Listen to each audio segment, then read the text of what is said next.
Jeudi 9 novembre 2023. Motivation et préparation pour la mission. Nous vous accueillons de nouveau sur votre chaîne Aventure dans la parole.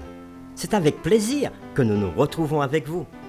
Vous êtes peut-être en voiture ou dans le train, à la campagne ou au bord de la mer, au bord de la rivière ou encore chez vous. Mais ce que nous souhaitons, c'est que Dieu nous accorde espérance, grâce et sagesse dans l'étude de sa parole. Et nous vous invitons à participer avec nous en cliquant sur le pouce pour marquer votre appréciation, en vous abonnant pour recevoir la notification chaque jour, en laissant des commentaires sur ce que vous avez compris et appris et en partageant le lien avec vos connaissances. Le texte à mémoriser, que nous vous invitons à dire avec nous, se trouve dans Luc chapitre 24, le verset 44. C'est là ce que je vous disais lorsque j'étais encore avec vous, qu'il fallait que s'accomplisse tout ce qui est écrit de moi dans la loi de Moïse, dans les prophètes et dans les psaumes. Nous vous invitons à le redire avec nous dans Luc chapitre 24, le verset 44. C'est là ce que je vous disais lorsque j'étais encore avec vous, qu'il fallait que s'accomplisse tout ce qui est écrit de moi dans la loi de Moïse, dans les prophètes et dans les psaumes. Qu'est-ce qui motive la prédication de Christ ? Quels sont les différents moyens par lesquels nous pouvons nous préparer à le faire ? Les réflexions de cette semaine nous aideront à répondre à ces questions.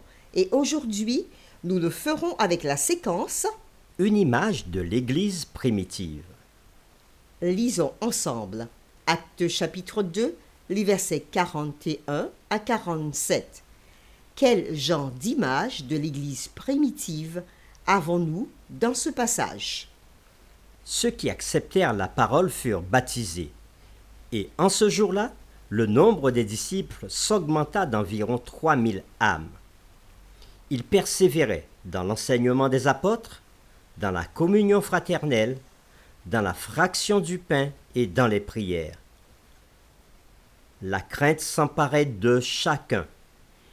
Et il se faisait beaucoup de prodiges et de miracles par les apôtres.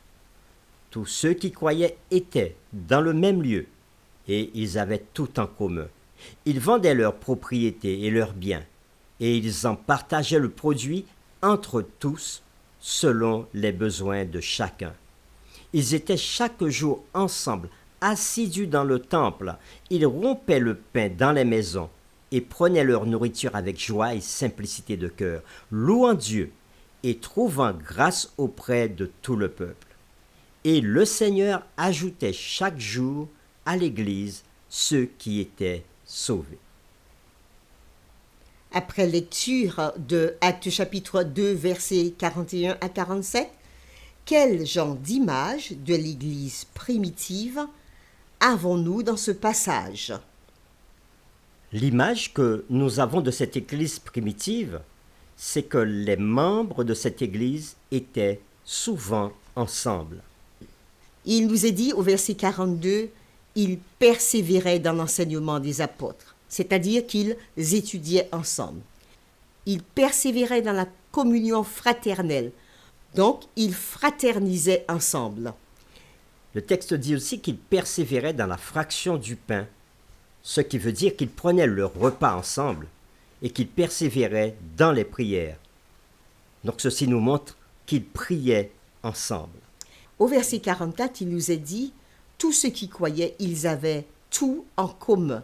Ils essayaient de partager ensemble pour que chacun puisse avoir quelque chose. Et même au verset 45, certains vendaient leurs propriétés et leurs biens et partageaient le produit entre tous selon les besoins de chacun. Ils étaient chaque jour ensemble, assidus dans le temple. Ils rompaient le pain dans les maisons, prenaient leur nourriture avec joie et simplicité de cœur.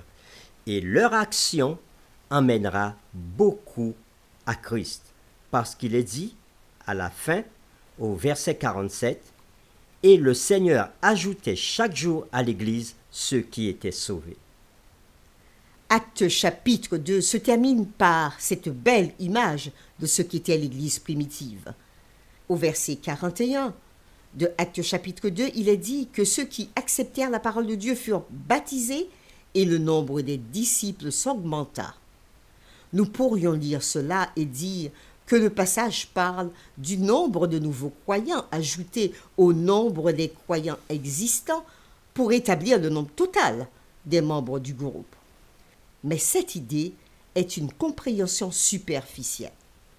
L'idée du passage est que ces croyants nouvellement baptisés étaient devenus membres du groupe au même titre que les autres. Pendant ce temps, le discipulat était une fonction essentielle de l'Église chrétienne primitive. Au fur et à mesure que de nouveaux membres s'ajoutaient, ils appliquaient le discipulat de 3 façons. Premièrement, ils continuaient à être instruits par l'enseignement des apôtres et la communion fraternelle. Les mots enseignement et communion fraternelle dans ce texte signifient littéralement instruction et partenariat. La prédication des apôtres corrigeait les croyances incorrectes et donnait de nouvelles explications à ce que les gens voyaient et vivaient. Les nouveaux croyants étaient soigneusement et intentionnellement initiés au discipulat par l'enseignement direct, ainsi que par la participation à la vie quotidienne des autres croyants.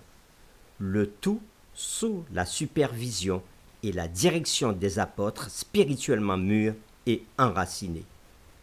C'est une mauvaise prédication que de dire aux gens que faire, mais pas comment le faire. Cependant, même si l'on lit des livres pratiques ou écoute des sermons qui expliquent comment faire les choses, rien ne remplace le fait de voir les gens le faire et de les imiter. Paul savait cela et avait demandé à ses disciples de l'imiter tout comme il imitait Jésus. Et dans 1 Corinthiens chapitre 11, le verset 1, il disait « Soyez mes imitateurs, comme je le suis moi-même de Christ. » Quand les autres peuvent voir en vous la réalité de votre expérience avec Christ, cela aura un impact sur eux.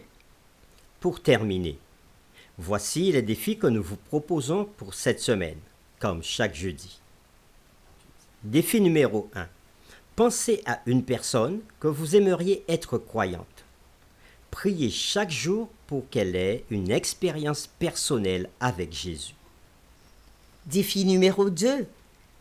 Qui préparez-vous au discipulat et à une relation avec Jésus-Christ? Cherchez des moyens de l'amener à entrer en communion avec d'autres croyants. Prions ensemble. Notre Père qui est aux cieux, que ton nom soit sanctifié. Oui Seigneur, tu as établi ton règne sur la terre à travers l'Église et la mission que tu lui as confiée. Nous sommes reconnaissants pour la mission, car c'est parce que des hommes et des femmes ont compris qu'il fallait qu'ils apportent la bonne nouvelle du salut que nous te connaissons aujourd'hui. À l'image de ce que faisaient les premiers disciples, tu nous invites aujourd'hui à continuer le discipulat de 3 façons. Premièrement, tu nous demandes d'instruire dans l'enseignement des apôtres, dans l'enseignement de ta parole. Deuxièmement, tu nous invites à vivre un vrai partenariat. Et troisièmement, tu nous invites à montrer comment faire pour être un vrai disciple. En d'autres termes, en donnant l'exemple. Oui, comme les premiers disciples le faisaient, ils étaient tous ensemble, dans le même lieu, partageant le pain, priant, louant Dieu et fraternisant ensemble. Ainsi, Seigneur, tu nous invites à faire de même aujourd'hui. Oui, Seigneur, tu nous invites à faire de même afin que les autres puissent voir en nous la réalité de l'expérience avec Christ et pour que cela puisse avoir un impact sur eux. Alors, Seigneur, donne-nous de faire ta volonté et donne-nous d'imiter les premiers disciples, ceux de l'Église primitive, afin que chaque jour, d'autres âmes s'ajoutent à ton Église. Nous te le demandons au nom de Jésus. Amen.